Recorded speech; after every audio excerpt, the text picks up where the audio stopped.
What's going on, guys? This is the Edge DFS. Thanks for joining us tonight here. We're recording this on Sunday night, directly after the Sunday night fiasco. My name is Tyson Smith. I'm joined by Ellie Hernandez. We're doing Steelers versus the Bengals. Another just fantastic scheduled game here. Thank you so much, NFL. We really appreciate it. If it wasn't for, the amazing Browns versus Giants game tonight, the Steelers versus Bengals might have been a worse matchup. I don't know. What do you think is the worst matchup here, actually? Oh no, I'm fully anticipating Steelers Bengals to be worse. But here's the thing, dude. I have to say this. Who at NBC decided to flex this game? Shit. You could have flexed the fucking Jets Rams game. You know what I mean? Literally any other.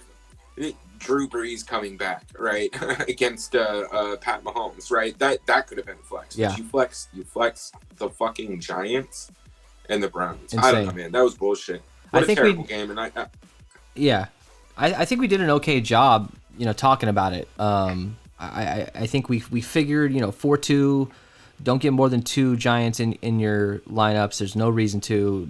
Colt McCoy, absolutely not. Stick with we were thinking Gallman was the guy. I just didn't know who else was going to get there. Gallman, Slayton, Ingram we talked about. It ended up that, I think, was it Slayton and Ingram? Slayton and Ingram. With fucking Hooper at captain. That was the possibly the optimal, at least the contest I looked at. Anyways, I feel like we did an okay job on that.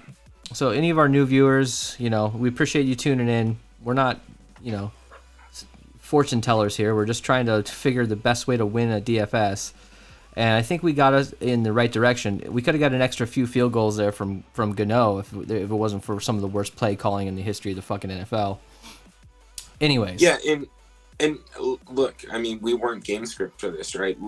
The Giants came out focused on stopping the run, and what was working was play action bullshit passes when Baker Mayfield rolled out, right? So I totally understand, and if I had to run this slate 100 more times, I can't tell you that I would still prioritize the passing game, because this may have worked tonight, but I still would expect Nick Chubb and fucking $7,000 dude Kareem Hunt to be in the optimal next time that you're running a slate like this. So I get it. And just to be clear, I would have never landed on Austin Hooper at the captain in any slate like this, so fuck that. He hasn't done shit all year. But good for them. But we talked about it. We actually talked about it. Actually, we sort of talked about his ceiling not being super high, and I think he did. What did he score? Like 16 points, maybe 15 fantasy points, and or maybe it was less. Maybe it was like, I don't remember. It was right around that area, and him being in the captain, I would have never guessed that.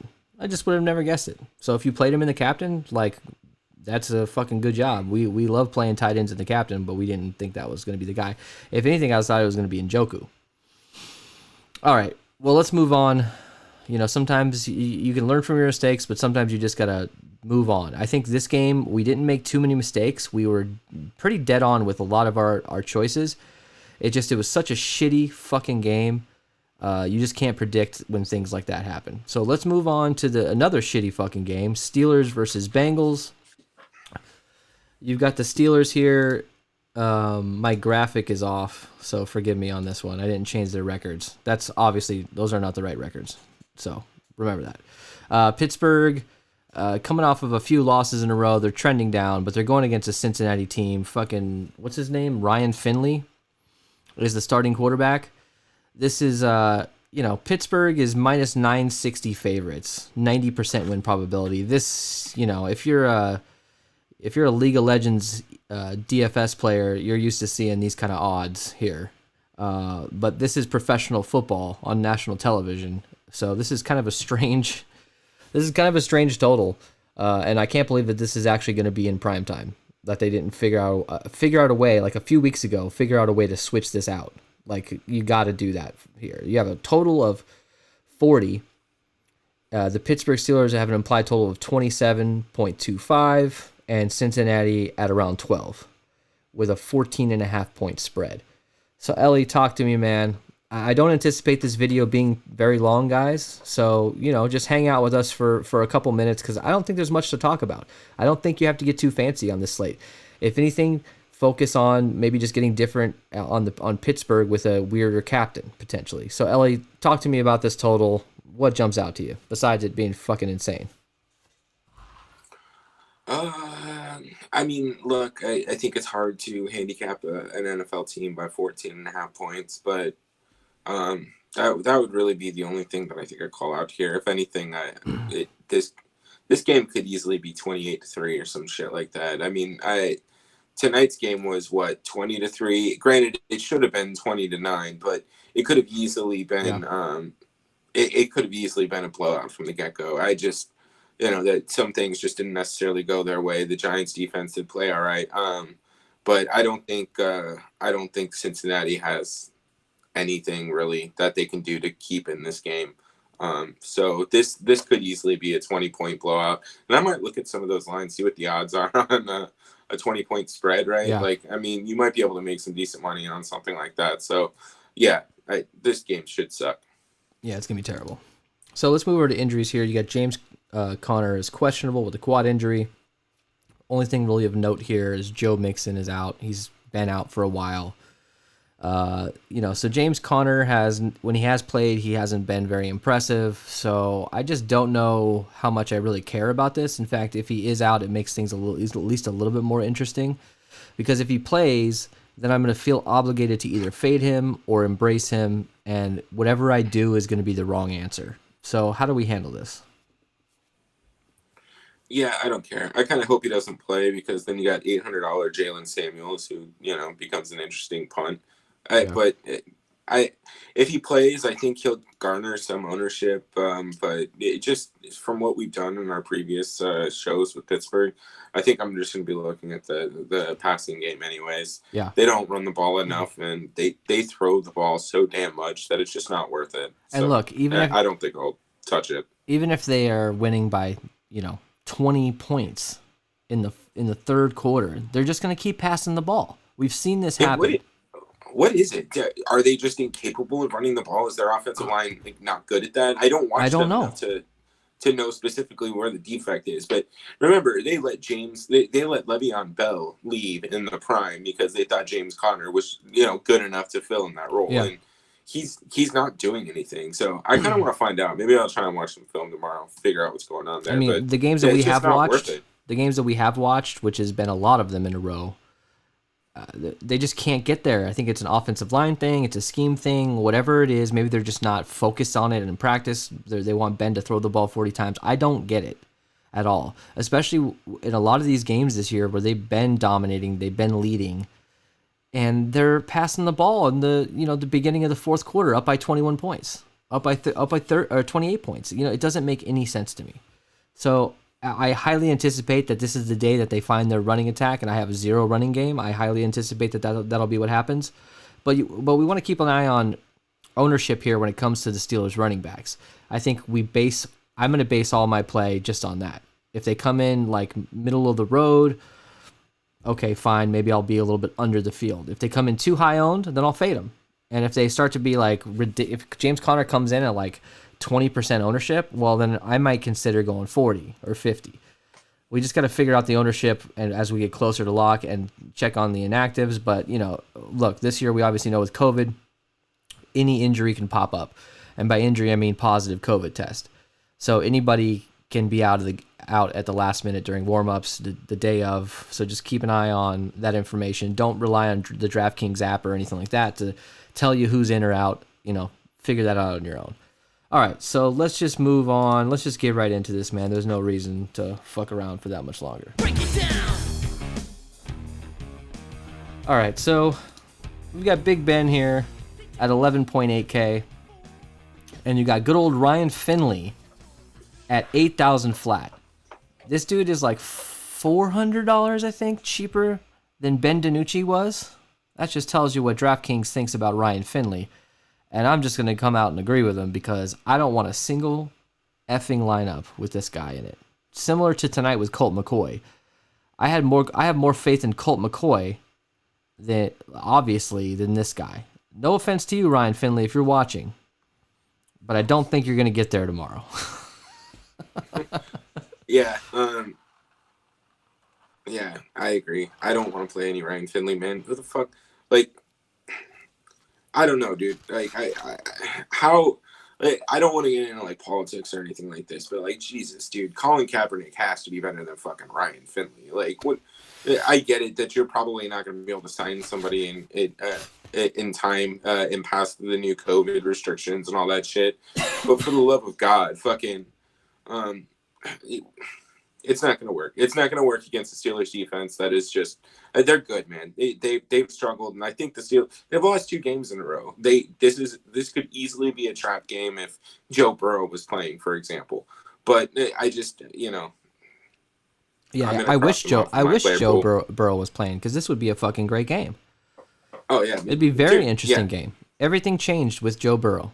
As soon as he fell to the ground in pain, that season was done for the entire team. Mixon's not playing. Cincinnati Bengals, they fucking hate quarterbacks' knees. They just hate them. Yeah, it was him, Carson Palmer. Like, come on, man. Yeah. All right. Boomer Esiason hurt his knee? But possibly. I'm sure he did at one point. So Ben Roethlisberger at 11.8K. Look, the guy throws the ball a million times, right? We've talked about we've done. I feel like we've done like 5 Steelers showdown slates over the last like few weeks, like multiple per week sometimes. So one thing we know about Big Ben is I would not be surprised if at minimum he throws 40 times. You know, against Buffalo he only threw 37 and they were losing. So that's a little, and you know he didn't really get sacked much. He did throw 2 picks. His arm is dead.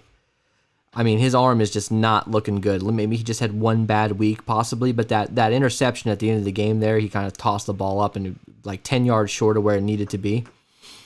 It looks like maybe at this point of the year, he's feeling a little fatigue, and this is why they've lost a few in a row.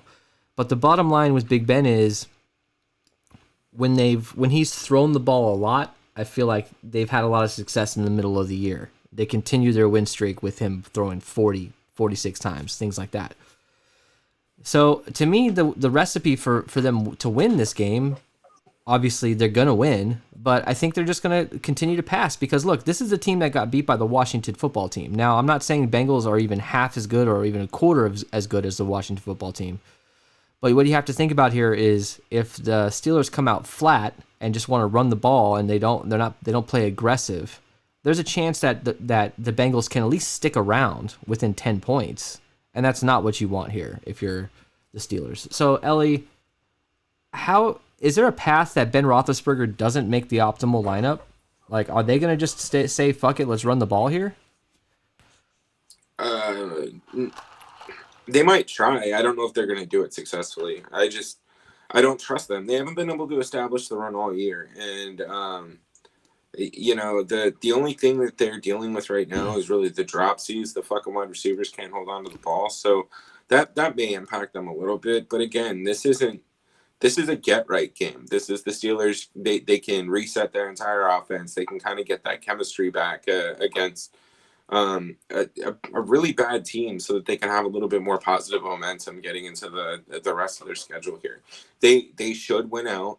They have a pretty easy schedule, so they need to take all these games seriously. And I think they're going to keep Ben Roethlisberger kind of chucking it. He should get 40, 45 attempts here. I mean, maybe 35 is a little bit more reasonable for him because, again, this game should be close to 21-0. Yeah. By halftime, so they may slow it down a little bit, but they're essentially using the short pass play as a running offense. So you know I just don't think that they're gonna shy away from that. I think Ben Roethlisberger has to be in all your lineups. I doubt you need him at captain. You could probably just fucking throw in any random person. You can similar to how you won tonight. You're probably gonna have a similar just random fucking dude score the touchdowns that are going to be in the optimal, and after that, it's just going to be garbage points to burn out clock. Yeah. I mean, if this is the one slate where I would consider just simply because it's such a mismatch that you could consider fading Roethlisberger to be different because there's not going to be a lot of different ways, or there's not going to be a lot of ways to be different in this slate. Because I just don't want to play Bengals. I don't care if the best player on the Bengals comes in at 10% owned, and that's I don't want to get a lot of them because I don't see at the end of the day, your quarterback has to throw the ball to the receiver and the offensive line has to block for running backs. And I don't see it happening in this game for them. So if anything in this particular matchup, you could see that possibly Ben Roethlisberger just isn't needed after the first or second quarter. But then we go back to our prior conversation where this team just wants to throw the ball even in a lead. So it's a little bit difficult. We got to look at ownership and see where that comes in. But I think it's not going to be easy to build at all. All right, so let's move over to the running backs for the Bengals. So you got Giovanni Bernard at 5,600. You got Samaje Perine, which is there's another Perine, isn't there? Is it on the Jets? Are they brothers? I don't know. I remember watching Samaje though in Oklahoma. So Samaje is older, right? Samaje Perine came in the league first, and this other dude came. Okay. Anyway, sorry. That's how interesting this slate is. We're talking about Perines. Travion Williams at 1,200. So this is kind of interesting here. I have intentionally avoided watching the Bengals, and I will continue to do so. But by looking at the numbers here, it looks like last week Giovanni Bernard got the least amount of snaps out of all these guys, and he got the least amount of carries. Travion Williams got the most carries, and Perine got just under him. I think it was like a 13 to 10 carry split there, and they logged both kind of around 40% of the snaps. So who's going to be is Travion Williams and Perine sort of splitting? Are they sort of splitting those first through third down snaps, and then Bernard is coming in for only third down at this point? I think that's kind of where we're headed with this, right? Yeah, I mean, I think you're right. I think you're going to have to kind of figure out who's. I think they use the hot hand with these two. They're gonna split that backup role, and honestly, Giovanni Bernard could struggle a little bit too. So I do think you're going to get some opportunities to get the backups a little bit more love. I was excited when I picked up Gio off the waiver wire in season long, but that lasted like a week or two games. Yeah, and I don't think it's going to change here. No. I honestly, like I said, I watched a little bit of Samaje Perine at Oklahoma. See, you don't have any bullshit sound for me on that one. Exactly. And I think he's a physical guy. He's quick, and he has the potential to be a pretty good runner. I think he's going to try and take advantage of his opportunities, obviously. But Travion Williams. Look, I honestly don't even know why I'm getting into too much analysis on this. They're going to be playing behind, so they might do some dump off passes to these guys. Yeah, they're all fine plays because you have to play one person from the Bengals, and I mean you could hope that this punt comes in with 30 rushing yards and 4 or 5 receptions for 20-30 yards. So yeah, I think they're viable for that at their prices, but they're probably going to get crushed by the Pittsburgh defense. I mean, look, so if you're concerned about playing Travion Williams or Perine and only relying on carries, that is a concern. But, we typically think of Giovanni Bernard as the guy who gets all the receptions out of the backfield. And, he probably most likely is. But if you look at last week, Perine got one less target than Bernard, and Travion Williams got the same amount of targets as Bernard. So, I know it's only 1 week, but just looking back to seeing all these guys playing together, that's one of the only few examples we have. So I think there's a chance that Williams and Perine can get some of those receptions, which is what you're going to be looking for here in this matchup, because you don't think they're going to get enough carries to actually matter being down this much. So I'm not even going to worry too much about this position because, to me, I think there's a good opportunity here for Travion Williams or Perine. Maybe I'll try to sprinkle them in over the field. Simply because everyone knows Giovanni Bernard, no one knows these guys. So Bernard might be he's the starter. He's the number one guy. He's the most expensive guy. So his ownership will be inflated. So I'm more likely to completely fade Bernard because I think he's going to be one of the highest owned Bengals. Maybe him or Boyd. Yeah. You know what I mean? Yeah, I can definitely see that. And there's no reason to go heavy on a guy that we have no faith in. I have just as much faith in these other two guys as I do as Bernard to make it, especially with the salary difference and the ownership difference. All right, so let's move over to the other side of the ball. Pittsburgh here. So we've got James Conner. He's at 6,600. Now this is a good price for him. This is the price I like for him. If he does play, I didn't realize he was this cheap actually. So if he does play, and if his ownership is low enough, I like James Conner. I don't expect him to have a good game. The probability of him having a good game is pretty low in my opinion, or medium to low. But this is all about, we're playing a game here. This is all about ownership versus, salary, and his salary's in the right spot, don't you think? Yeah, man, I think James Conner is absolutely in play if with that salary. I'd like to see where ownership projections come in for him tomorrow. If he's low in 20%, yeah, I think you can get 45% of him and be okay. It's just scary to me because I think he's priced down just because of the lack of volume. Yeah. They want to throw the ball, and that's what's working for them. So it's definitely a scary, deeper GPP play if he's low owned. But yeah, I think he's viable at his price tag. But I don't know. I mean, do we know what's bothering him? Is it his ankle or does he have COVID? No, it was where was it? It was his quad. So it's a lower. Oh, that's right. Lower body sort of injury. And in addition, he did have COVID as well too. So, Bro, I don't want to talk shit about these players, but I remember in high school football, you always have that one guy on your team who is really fucking good, but always got these weird injuries, in moments that mattered, and you're like, dude, do you even want to play? Yeah. I get it, but come on. I know, I feel you. And look, we heard from Larry Fitzgerald when he had COVID, he was out for a few weeks. I mean, it really knocked him out. I know he's a little old on the older side, but he's still a young guy. Right. But it knocked his ass out, and he was just focusing on surviving. So look, we don't know how. We just generally think, these young guys, they get COVID, they'll be fine, they'll be back in a week. But it reacts different with different people. I'm not saying blame COVID for James Conner and his issues. I'm just saying maybe he's just not right yet. And that's something to think about. We just don't know if he's right. I think the coach had, Tomlin had a little thing for Benny Snell, but, Benny Snell didn't really play too well. He's at 6,200. When he got those starts, he was chalk and he underwhelmed for sure. I think he actually got there one game. I think he was so cheap that he ended up getting, good value. He got the fire symbol on DraftKings, which is what we're looking for. So 6,200, then you got Jalen Samuels at 800. So tell me, like you said, if Connor's out, you're going to consider Jalen Samuels for sure, right?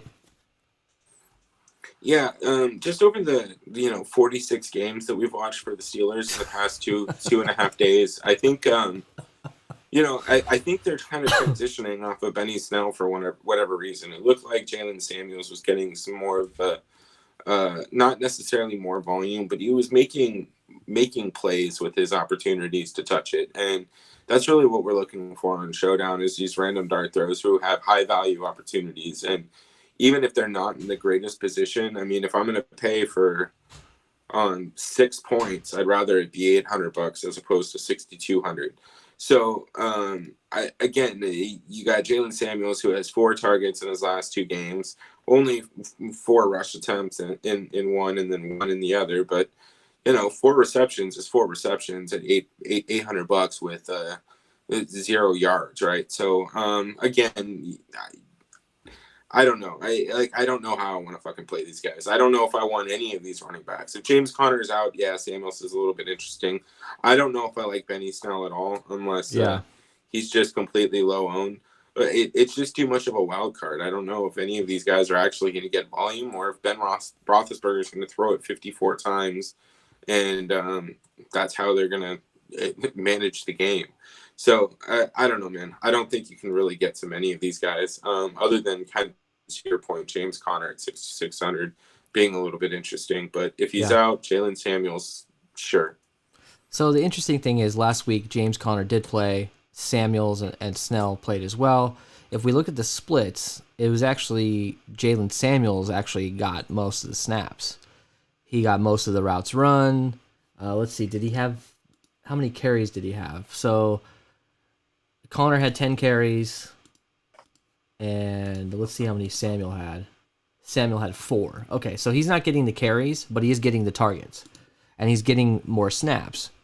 But the interesting thing about this was, Connor was in at 42% of the snaps, but Benny Snell was at under 10%. So I think you're right. I think Snell's maybe possibly getting a little bit phased out at this point. The week before, Benny Snell had 50% and Jalen Samuels had 35%. So, it's trending more towards possibly Jalen Samuels sort of taking over that role and splitting time with Connor. So that's kind of interesting. And even if Connor does play, I think Jalen Samuels is still a really good option at $800. And that might be the way to get different, because a lot of times you're going to see his price tag and you're not going to think, if you're just building a lineup on your phone or whatever, a lot of these people are not going to realize that Jalen Samuels has been getting more snaps recently. And not to get too crazy here, if that does turn into just a garbage game, I mean, who knows? Ben Roethlisberger could get benched at the end of the third, and it might just be Jalen Samuels and fucking Kevin right. Rudolph, what Mason Rudolph, right? Oh yeah, out Mason there Rudolph, playing yeah. quarterback. Yeah, so yeah, I mean, who knows? When you start getting the B team out there, you could have an opportunity for garbage points. Yeah, you're right. All right, so let's move on. No need to talk about the Bengals too much. Let's move on to the wide receivers for the Steelers. So we've got Deontay Johnson, Mr. Butterfingers over here. Can't catch the ball to save his life. I think that's gonna affect him in this particular game. We're gonna talk about the sort of the snaps here when it comes to these 3 or 4 guys. But he's still the most expensive guy here. He's at 10.2K. Juju, typically speaking, was actually the 3rd most expensive guy, and then now he's jumped up above Chase Claypool. Juju's at 10K. Claypool at 8,600, and James Washington at 4,400. So, Ellie, tell me about your favorite wide receiver here. Are you liking Deontay? Do you think that Deontay Johnson's going to be getting less snaps because he just cannot hold onto the ball, and James Washington has been able to hold onto the ball? No, not really. I know Mike Tomlin's being kind of hard on the guy, but Deontay Johnson's been really a cornerstone of their offense all year. Even that game against Washington, where he had a couple drops, he still had 8 receptions for 71 yards and a touchdown. I mean, you're talking about on 12 targets, you had 4 incompletions. So that seems to kind of be consistent with what he sees all year. So yeah, maybe a couple of those are drops and they're struggling with it. But the issue with that is it's more of a widespread thing between him and Juju, right? Juju also has the drops too. Chase Claypool doesn't get targeted quite as much, but he's been dropping it. Eric Ebron's been dropping it. I know that it looks like that. We all hear the way that Mike Tomlin talks about it and Ben Roethlisberger talks about it. But if they're going to make a deep playoff run, their strengths are these wide receivers, this wide receiver core.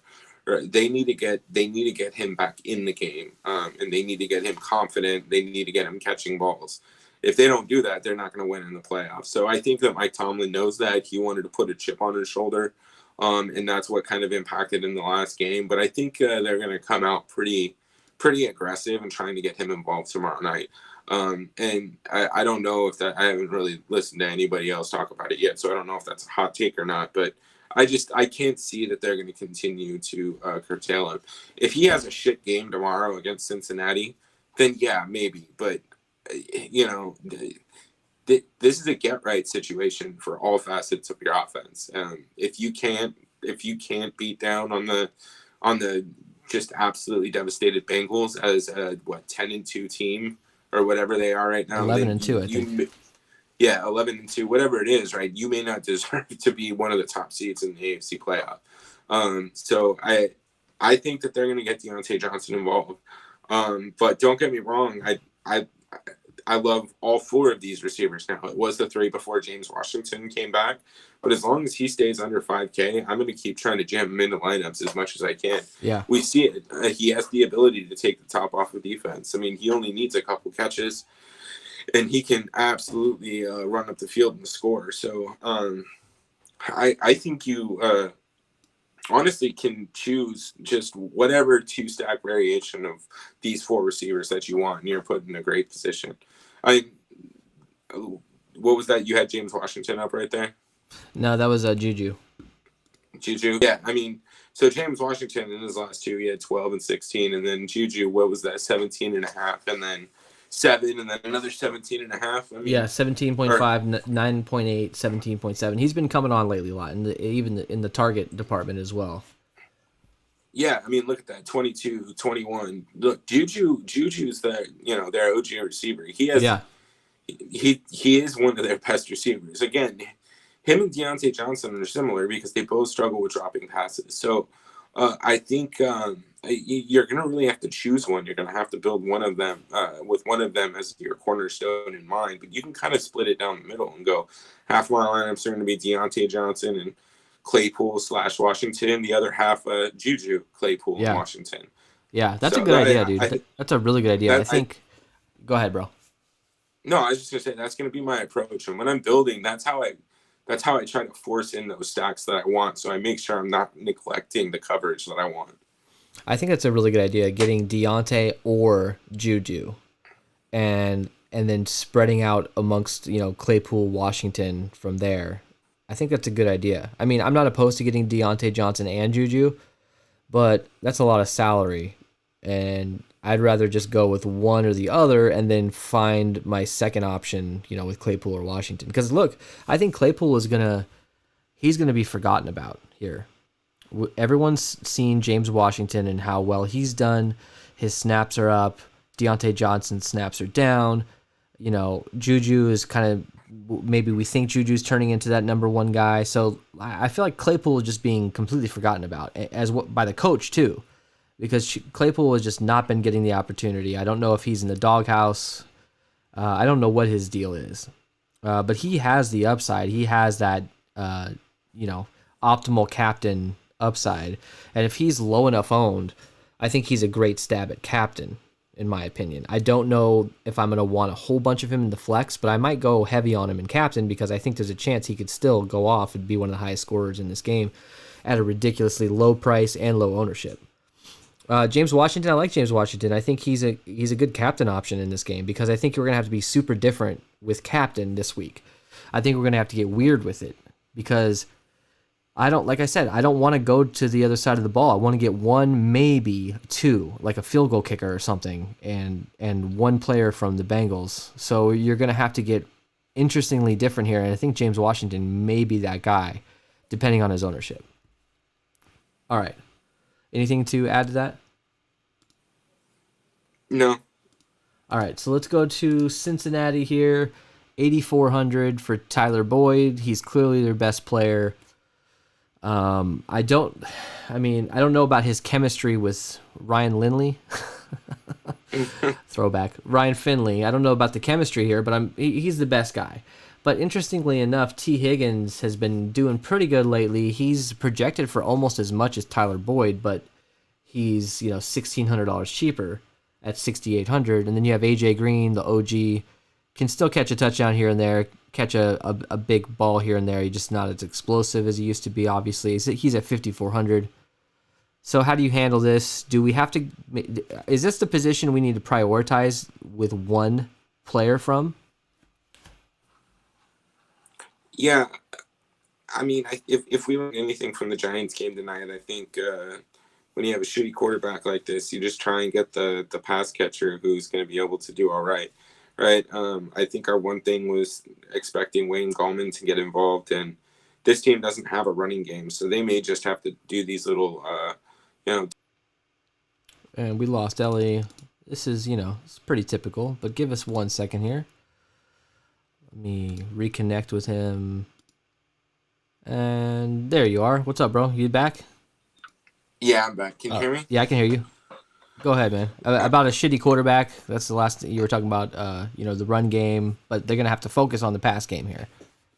Yeah, they're going to have to probably dump off these little screen passes to try and get Ryan Finley in a little bit of a rhythm or a routine. And honestly, I just don't know if they're going to get too much going with Gio Samaje or fucking Leif Erikson or whoever the other, Travion Williams.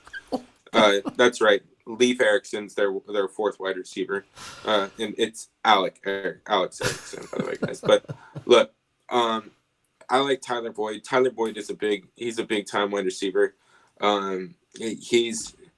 he's one of those guys who's kind of he has the ability to kind of will himself into points. So, at some point, if you're going to have to play somebody on the other side of the ball, sometimes you're just better off taking their best athlete, their best player overall, and that is Tyler Boyd. Yeah. So I will have a little bit of exposure to Tyler Boyd, but T. Higgins, he's not a bad choice either. He's young. They like him over there.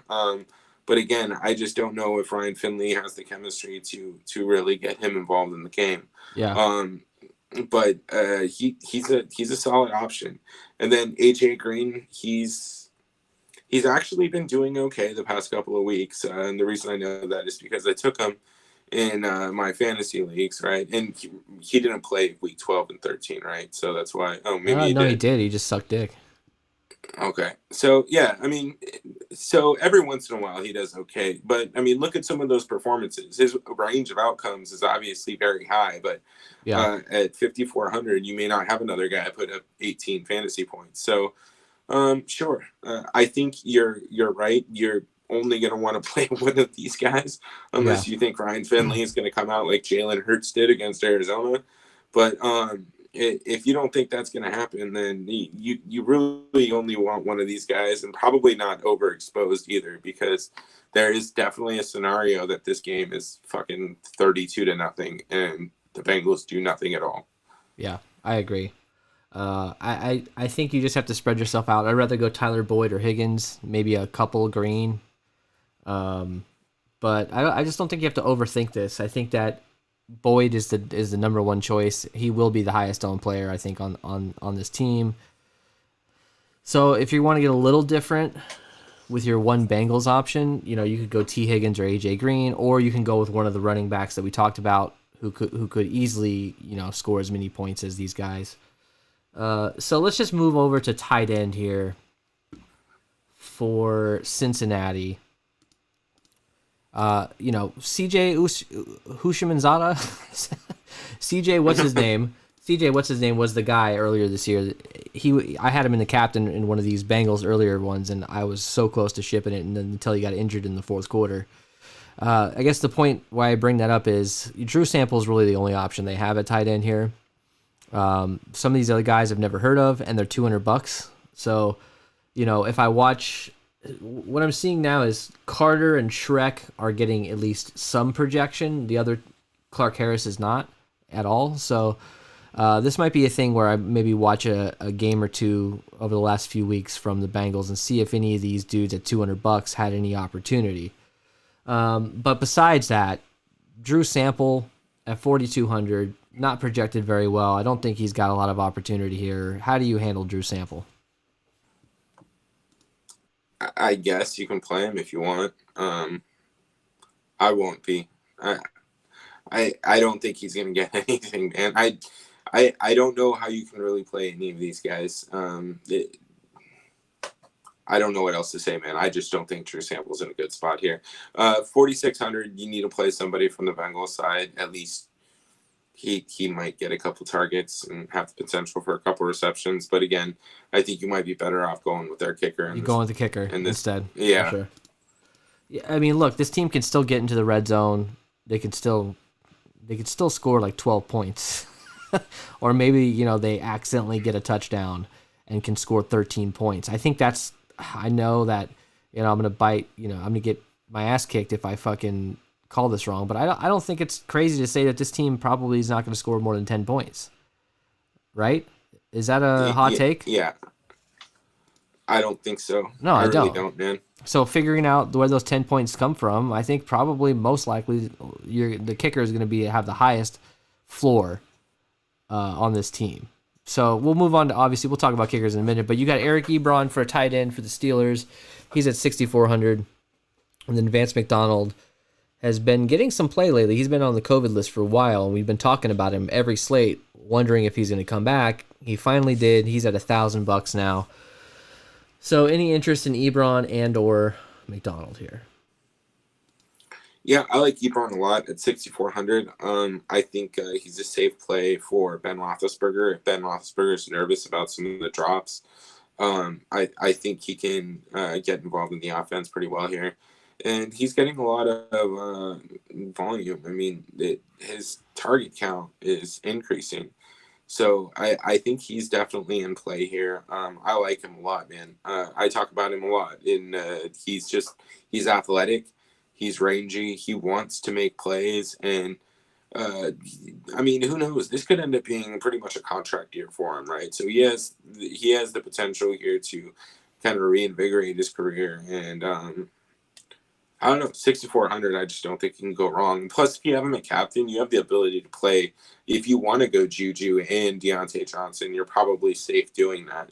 So I don't think he's a bad play. Last week he saw a downtrend in targets, but I think that had more to do with what was needed towards the end of the game because Josh Allen was a fucking stud. But Yeah. yeah, no, he has the opportunity to put up some good points here, and you add a touchdown to any one of these games in the past couple weeks, and his fantasy performance will get you there. Yeah, absolutely. I mean, Eric Ebron, at one point, we were talking about him being the third highest targeted player on the team above Claypool. And last week, his target share did go down. He was like number 5 on the team. But for a few weeks in a row, his targets were ranking number 3 on the team. So you gotta think that maybe last week was just an outlier performance when it comes to that, and actually the trend will continue potentially at him being the third or the fourth highest targeted guy on this team. And at 6,400, I think he's going to slip through the cracks again in this week. I think he'll probably be 30% owned maybe, and I think that's a good ownership for him.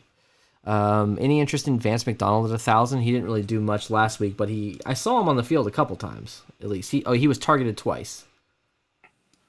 Yeah, yeah, sure. I don't have any problem with Vance McDonald. I don't know if I'll need to get there because I plan on. Well, you guys will see when we get to the captains, but I don't think my salary is going to be tight to need to dip so low to him. So I think that's really going to dictate it. I'm probably going to go with a little bit more safer plays than take stabs like that. Yeah, I hear you. All right, so kickers. So it looks like we have. What the fuck? Okay. So we've got a whole 4 kicker situation here when it comes to, we don't know, maybe I didn't see Boswell on the injury report. I didn't see who's getting projections on Roto-Grinders right now. I'm not getting any projections for any of these guys. None of these guys have projections, but they've at least got Boswell and Matthew Wright under unprojected. Interesting. Okay. So look, whatever kicker plays for Cincinnati, I don't care which one it is. They're both, all these position players are at the same price for their team. So it's an easy click of a button if somehow one or both of these guys is ruled out. I like the Cincinnati kicker more. Simply the same reason why we went with the Giants kicker tonight. He's just the only guy that had any opportunity to score any points, and I think it's going to be similar here. We talked about it earlier. I'd rather get the kicker at 3,600 for Cincinnati than any of these other random dart throws in the skill position. When it comes to Pittsburgh, I don't know. I don't fucking know. It could be, fucking 42 to 3, and maybe the kicker made, only gets like 6 extra points or something like that. I don't know. Like, talk to me, Ellie. It's the whole fucking kicker conundrum here. I thought we had a pretty good play on it tonight, and I think it was close if it wasn't for stupid-ass play calling. So how do we handle this? So I think you go with the $3,600 Bengals kicker. That extra $400 is enough to probably have more James Washington, who is 4,400, right? Yeah. I don't know, man. Like, you're $400 away from a wide receiver who has the potential to score a touchdown at any given moment, as opposed to some dude named Matthew Wright. Like, what the fuck? I don't know what you do. So I don't want the kicker from the Pittsburgh side of the ball. I think Mike Tomlin's going to stay pretty aggressive. Again, this is a get-right situation, so go for it on 4th and short. Try and maximize these opportunities and work out some of these offensive issues in this game. So I don't think you should pay $4,000 for a kicker. That's my analysis. We'll just leave it at that. All right. So but yeah, whoever's kicking for Cincinnati is fine. Yeah, I agree. So let's move over to the defense, and the Steelers are at 7,200. They're probably they're one of the most expensive players if they were on the Bengals team as a wide receiver or running back. They're $800 cheaper than the starting quarterback of the opposing team. That's some interesting pricing here. Look, how do the Steelers get there? How do the Steelers end up in the optimal? Can you play them at captain? Do you think that their ownership will be inflated because of this? And I mean, let's just be honest. Even if they give up 3 points, they still have to have interceptions for touchdowns, fumble recoveries, multiple sacks. Can they do that? Can they end up with 15 fantasy points here? Yeah, I think they can. I don't think you can do it though. You can't put him at captain, and the only reason being is because you can get one of these wide receivers with 18 targets and end up with 14 receptions. There's no way that the defense is going to outperform that. Yeah. So I think one of the wide receivers or one of the pass catchers has to be in your captain spot. Now, as far as them being in play, I absolutely think that they will probably score a touchdown tomorrow night. I just don't know if it's going to be enough to put them in the optimal.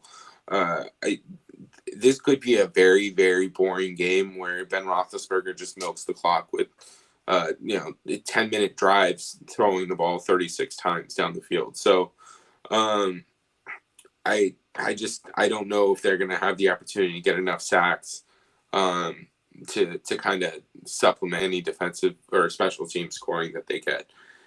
So yeah, sure, leave him in it, captain. But what was the price for fucking Chase Claypool? Was it 8,600? 8,600, yeah.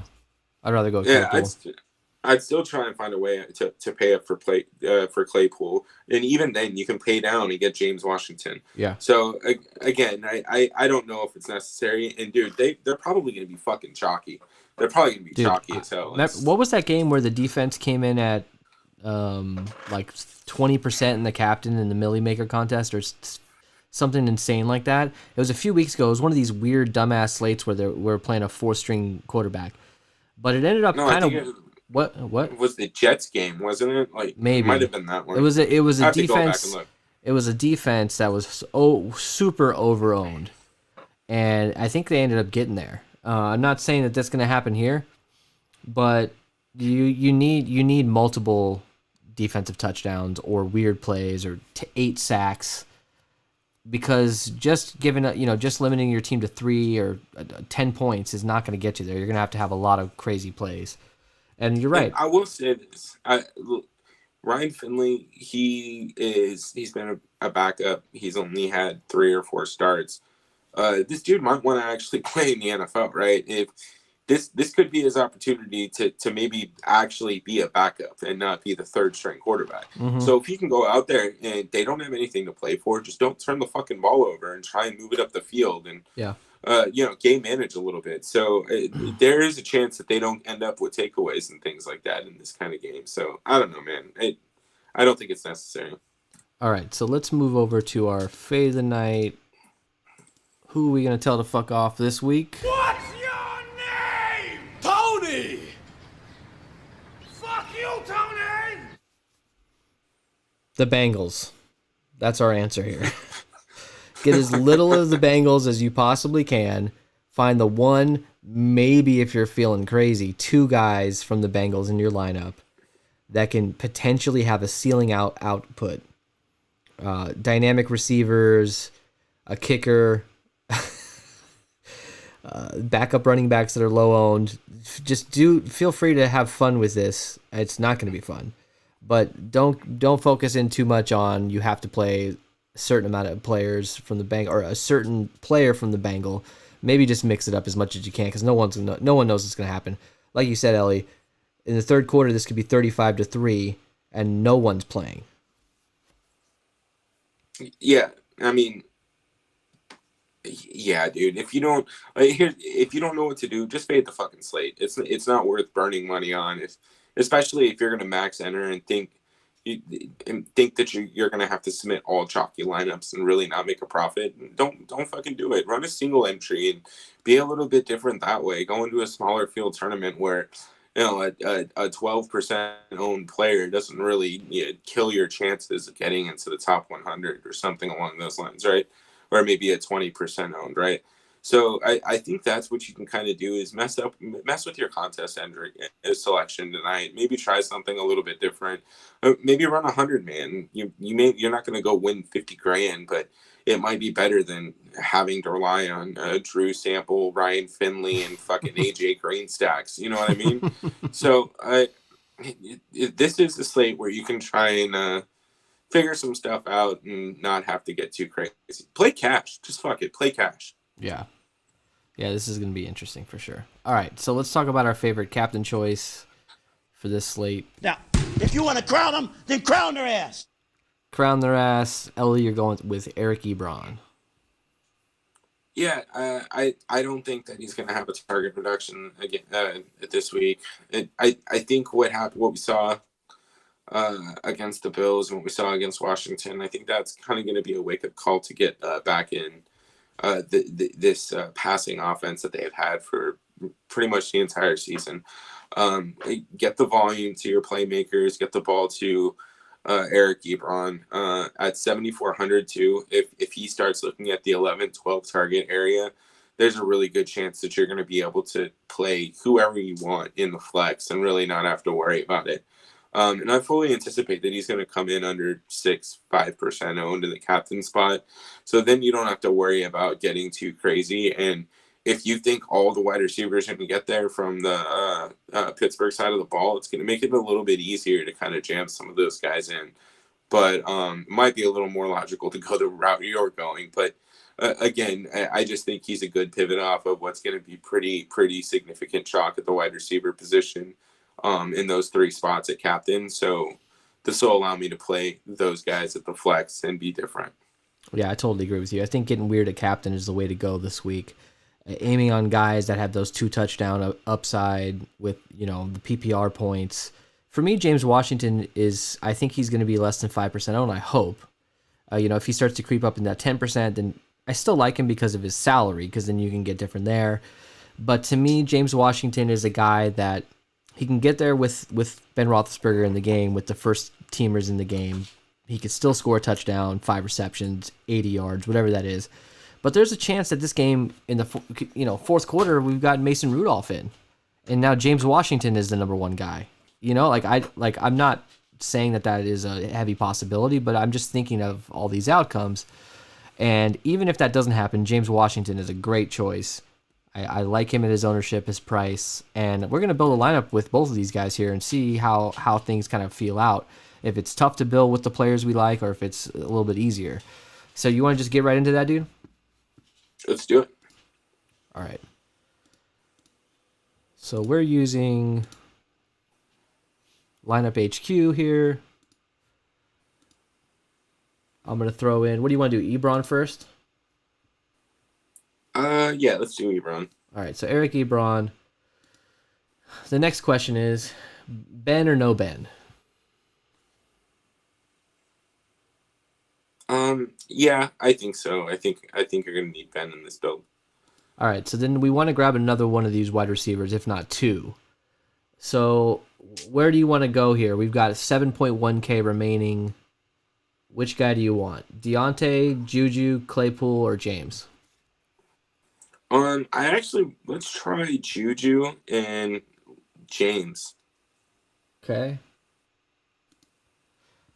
All right. So that leaves us with 7,100. We got a lot of options here. Do we want to go to the other side of the ball, pick our 1, maybe 2 of our Bengals players here? Do you want to rock Tyler Boyd? Do you want to go with one of these backup running backs? You know what? I like Tyler Boyd for this particular build, to be honest. Okay. So do we want a lot of money left over. So we have 5,800. Do we want to pick one of these running backs? Well, we can't get Snell. We can't get James Conner. We can get Jalen Samuels. I just don't know if you need him in this lineup. Do we need a running back? Do we want to go tight? Like, where do we go here? Do you want to go kicker from the other team and leave some salary on the table, or what? I don't know, man. This is rough. I think, I think we go kicker and leave some salary on the table for now. All right, so whoever that kicker may be, he's going to be at the same price. So you're leaving 2,200. You got Tyler Boyd and Siebert from the Bengals. What if we tried? Let's get rid of James Washington. What if we tried? Let's see. Do you want to do Claypool? Yeah, let's throw him in and see what we have left. And then we're going to have to go to one of these super cheap guys, but you can go with Pirine, you can go with Travion Williams, or you can go with Jalen Samuels. I think this is a nice build here. You're punting. You're really only punting at one spot. Yeah, and I like Jalen Samuels here, and even really regardless of what you do, if you go with Samaje Perine and you don't like Juju Smith-Schuster, you can max out your salary and get up to, Deontay Johnson, and then still either go Jamal Samuels or Samaje Perine, Travion Williams. So I think it gives you a little bit of flexibility there to kind of really choose who your punt's going to be too. Let's try it for. I mean, look, you should go. You should do if you can do a combination of every one of these guys. So do Williams, do Samuels, and do Pirine. You know what I mean? So like, I like all those options, and like I said, those are really the only punts, but they're not like crazy punts because technically speaking, Travion Williams is the starting running back. I mean, right?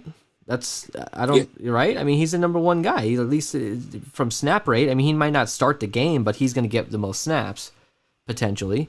So if that's the case, I mean, you got Travion Williams here, not the sexiest name, but Tyler Boyd and Williams, they're going to get the most volume on and most usage on this team. I like the odds here. And you got Ebron, Roethlisberger, Juju, and Claypool. That's pretty nice, actually. That's the lineup I'll definitely enter. All right, so let's try another one with James Washington at the captain, and let's see. I like the Ebron builds. There's a lot of options there. Let's see what we can do with this one here. So let's get Big Ben in. You want to go Connor here? Yeah, let's do it. I like Connor. I like Connor here. And then I think we got to get one more of these wide receivers. So we can go Juju or Deontay. Look, me personally, I just don't love Deontay. But for the sake of this lineup, let's just try it. I mean, there's only a $200 difference between the two, so you can probably just rotate these guys out. Yeah. So that leaves us with 7.4K remaining. Lots of options here. So do we want to try? Do you want to go? Look, let's build with Tyler Boyd, and then we can try to switch him out with another player that we might like. So let's go with Tyler Boyd. That leaves you with 6,400 remaining. So who do we like here? Do we want to get a Bengal? I mean, you got Ebron. That's actually kind of nice. I know you're not leaving any salary on the table, but look, James Washington, if he's under 5% owned, it might not matter, right? Yeah, I like that build a lot. This is a nice build. This would be. I know that James Washington has a low probability of being, the top scorer in this game, but I like these kind of lineups that are a little bit more chalky, with no salary on the table.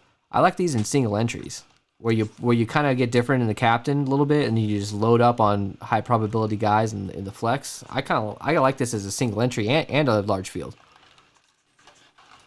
All right, so let's try. Let's switch out Boyd, actually.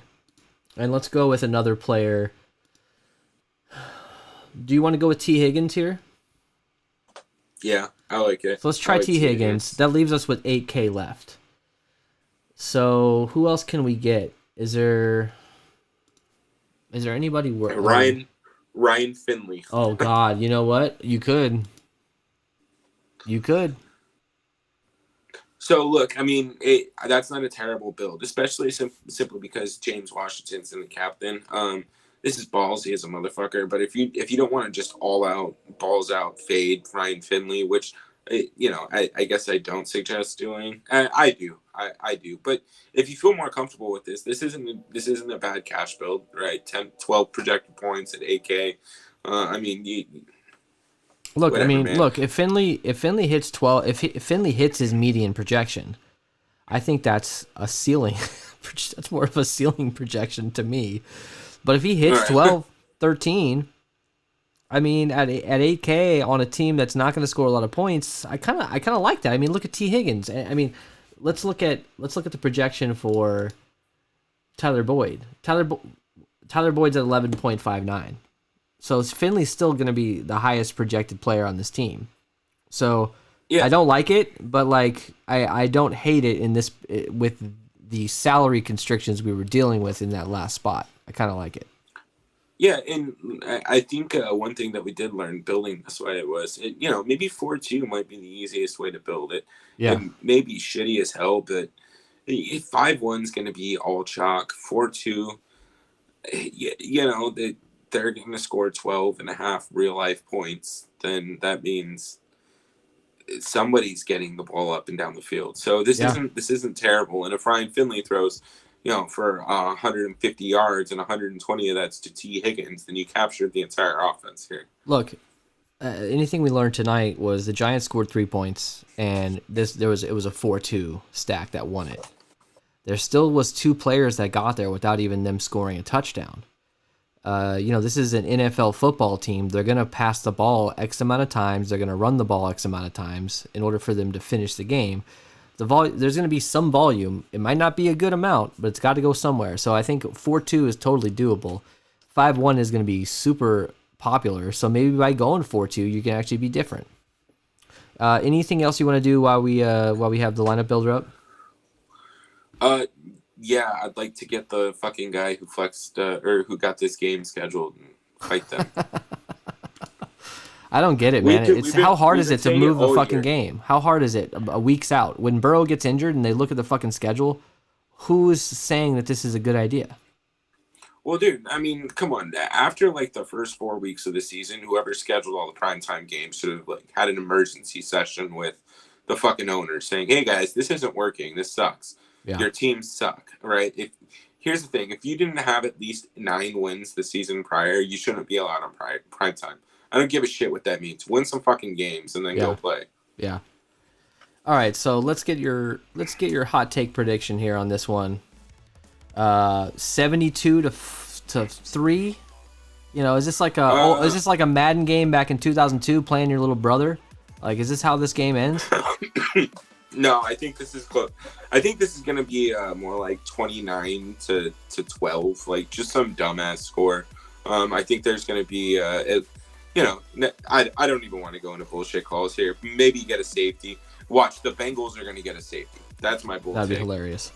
All right, so look, just send us out with some of your building tips when it comes to this slate. I know we've talked a lot about it, but I think that's going to be the most important thing. If you're like these games, you can find a big edge because people just don't care sometimes, and they just throw in some lineups. So they don't get too deep into it. So how do you find an edge in this matchup besides what we kind of talked about? Maybe 4-2 stacks. What other edge can we get? So kind of combine some of the things that we talked about on the show here. So if I want to do if I want to do stacks specifically with James Washington and or Deontay Johnson and Ben Roethlisberger, I'm gonna lock them into my lineups. I'm gonna lock in my captain, and then I'm gonna set some rules so that it forces in one more Pittsburgh wide receiver. I want to try and capture as many variations of those combinations that I think or that I can get, because I think that's going to be the most successful. And then the same thing that you did with the hand-built lineup, where we rotated in all the cheap players, right? Yeah. So, cover your bases. If you think that those are going to be the most profitable lineups, if you think that's going to get you the most optimal build styles, then rotate a couple different versions and variations of those lineups so that you can get the right one. And you're probably going to be off by a player or two more often than not. But that's kind of what you're looking for, because when you do get that one variation, you're going to be in the top 1%, make enough money to win. I love it, dude. Yeah, find your core of 2, 3, 4 players, and then crunch out the rest with different combinations. Find the highest ceiling, find the highest median, find the highest standard deviation, whatever you're sorting by. Find that and adjust from there. All right, anyways, guys, we appreciate it. This is Monday Night Football, Steelers at Bengals. We covered this. We're going to be coming back to you guys next week. That our next football show is going to be on Saturday. So we'll see you guys next time. Take it easy.